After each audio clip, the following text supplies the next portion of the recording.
কৃষ্ণ হরিবোল। আজকে মহাপবিত্র তিথি একাদশী এবং এইরকম শুদ্ধ জায়গাতে বসে গঙ্গার পাড়ে বসে একাদশী মাহাত্ম্য কথা পড়ব। শুনবে তো সবাই? আজকে শ্রী কামিকা একাদশী। বৃষ্টি হচ্ছে কিন্তু, আর এই যে এরকম হিজল গাছের নিচে হিজল ফুলের সুগন্ধে পবিত্র তিথি পবিত্র স্থানে বসে বসে এখন মাহাত্ম্য কথা পড়ব। বৃষ্টি পড়ছে, গ্রন্থতেও বৃষ্টি পড়ছে। শ্রাবণ কৃষ্ণপক্ষিয়া কামিকা একাদশীর কথা ব্রহ্ম বৈতব্য পুরাণে যুধিষ্ঠির শ্রীকৃষ্ণ সংবাদে বলা হয়েছে। যুধিষ্ঠির মহারাজ শ্রীকৃষ্ণকে বললেন, হে গোবিন্দ, হে বাসুদেব, শ্রাবণ মাসের কৃষ্ণপক্ষের একাদশীর নাম এবং মাহাত্ম্য সবিস্তারে আমার কাছে বর্ণনা করুন। তা শুনতে আমি অত্যন্ত কৌতূহলী। দেবশ্রী নারদ প্রজাপতি ব্রহ্মাকে এই প্রশ্ন করলে তিনি যে উত্তর প্রদান করেছিলেন আমি এখন সেই কথাই বলছি। আপনি মনোযোগ সহকারে তা শ্রবণ করুন। হরি বল। বৃষ্টি পড়ছে মাথাতে, এখানে তাও গাছের নিচে আছি বলে একটু বেঁচে গেছি। এক সময় ব্রহ্মার কাছে ভক্তশ্রেষ্ঠ নারদ জিজ্ঞাসা করলেন, হে ভগবান, শ্রাবণ মাসের কৃষ্ণপক্ষী একাদশীর নাম কি? এর আরাধ্য দেবতা কে? সেই ব্রতের বিধি বা কিরকম এবং এই ব্রতের ফলে কি পুণ্য লাভ হয় তা সবিশেষ জানতে ইচ্ছা করি। আপনি কৃপা করে আমাকে তা জানালে আমার জীবন ধন্য হবে। শ্রী নারদের কথা শুনে ব্রহ্মা অত্যন্ত সন্তুষ্ট হলেন।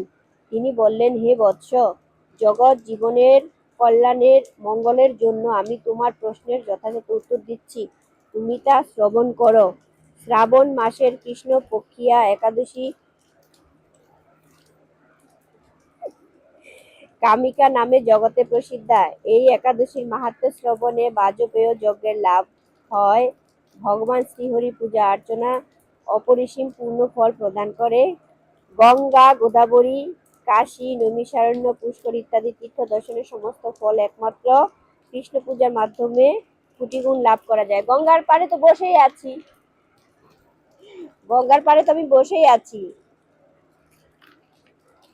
সাগর ও অরণ্য যুক্ত পৃথিবী দানের ফল, দুগ্ধবতী গাভী দানের ফল, অনায়াসে এই ব্রত পালনে লাভ হয়। যারা পাপ পূর্ণ সাগরে নিমগ্ন, এই ব্রতই তাদের উদ্ধারের একমাত্র সহজ উপায়। এরকম পবিত্র পাপনাশক শ্রেষ্ঠ ব্রত আর জগতে নেই। শ্রীহরি স্বয়ং এই মাহাত্ম্য কীর্তন করেছেন।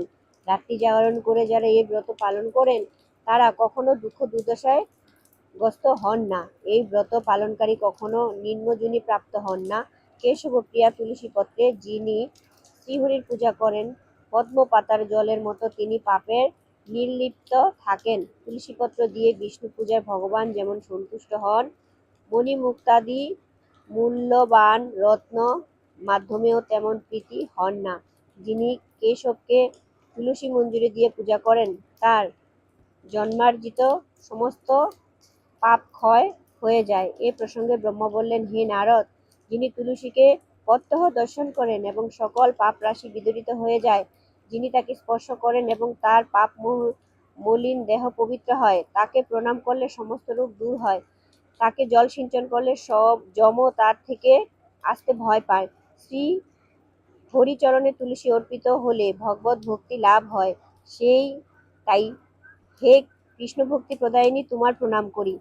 যে ব্যক্তি হরিবাসরে ভগবানের সামনে দীপদান করেন, চিত্রগুপ্তও তার পুণ্যের সংখ্যা হিসাব করেন না, তার পিতৃপুরুষেরাও পরম কীর্তি লাভ করেন।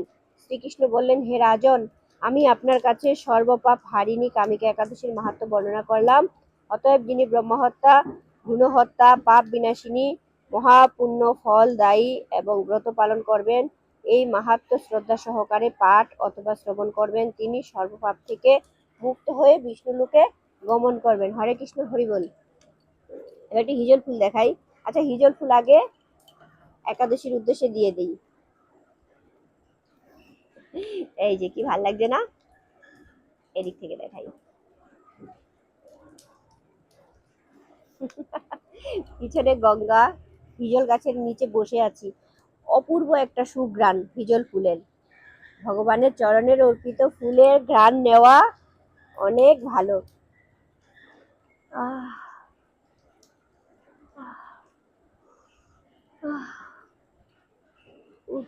সবার উদ্দেশ্যে যে আমি আগে গান নিয়ে নিয়েছি তাতে কিছু হবে না। যারা আমার জুনিয়র আছো তারা নিতে পারো, যারা আমার সিনিয়র আছে তারা আমার জন্য ভালোবাসা আশীর্বাদ রাখবেন। হরে কৃষ্ণ, হরি বল সাইড করে রেখে দিলাম। তো সবাই ভালো থেকে, একটু গঙ্গা দর্শন করাবো, একটু গঙ্গার পার নিয়ে যাই মোবাইলটা। কত বৃষ্টি হচ্ছে দেখো।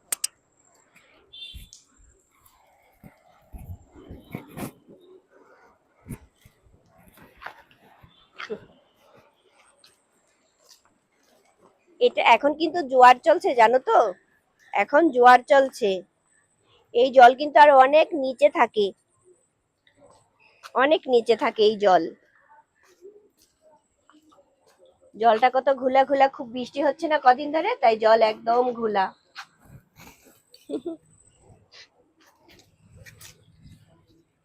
জয় মা গঙ্গা, জয় মা গঙ্গা। মা গঙ্গাকে একটু ছুঁয়ে দেখি। ও মা, একটু মাথায় দিলাম। ওই পারে চুচুড়া।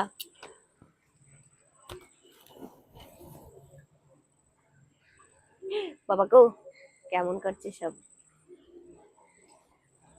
আমার চুলটা খোলা রেখেছি কারণ শুকানোর জন্য।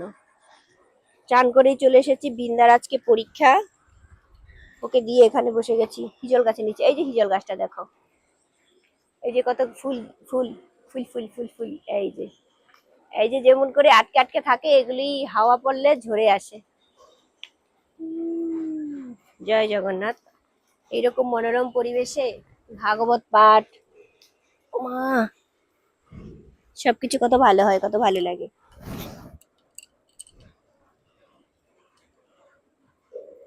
তাই সবাই ভালো থেকো, সবাই একাদশী করো, আর আমার জন্য কৃপা রেখো। আমার একাদশী গ্রন্থ ভিজে যাচ্ছে, একে সুরক্ষাতে রাখতে হবে। হরে কৃষ্ণ, হরি বল।